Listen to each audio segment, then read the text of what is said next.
ជំរឿនពញាតិញោមពុទ្ធបរិស័ទទាំងអស់ពលើត្រូវឡើងចាក់វិដាញាតិញោមលើបានទិញដៃទិញអីមកញាតិញោមចាក់វិដានព្រះវិហារចឹងសូមញាតិញោមចូលរួមជួយផងមកការ៉េ200000រៀល$50គិតជា$50ដូចខ្មែរ20000រៀលញាតិញោមមកជួយផងមកការ៉េទៅបានឆាប់បាន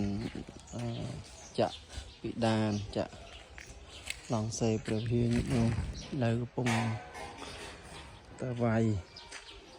ទាញាតិញោមកំពុងតវ៉ៃទាថាចូលឆ្នាំហើយនឹងទៅបានបច្ច័យញាតិញោមចូលរួមបាំងគោតាមចែកដីតាមផ្ទះអីហ្នឹងវានោះបាន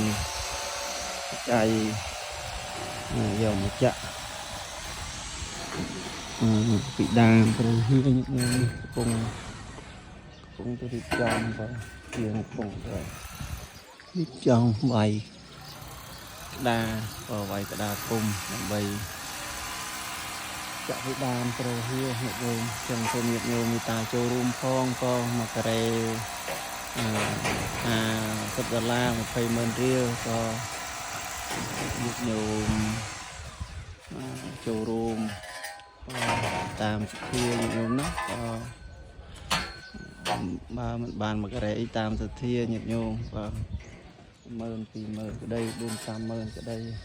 បានមកការ៉េ2ការ៉េល្អណាស់ញាតិញោមហើយកំពុងខ្វះខាតដៃជាកំពុងរៀបជាទាញាតិញោមកំពុងរៀបជាទាដើម្បីចាក់ពិដាននឹងចាក់ពិដានព្រះវិហារចឹងរាល់ថ្ងៃមានការខ្វះខាតណាញាតិញោមថ្លៃជាងផងថ្លៃទិញសម្ភារៈផងចឹងសង្ឃឹមញាតិញោមទាំងនៅក្នុងស្រុកក្តីក្រៅស្រុកក្តីញាតិញោមចូលរួម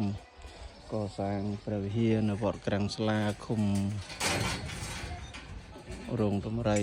ស្រុកភ្នំខេត្តព្រៃវែងនេះផង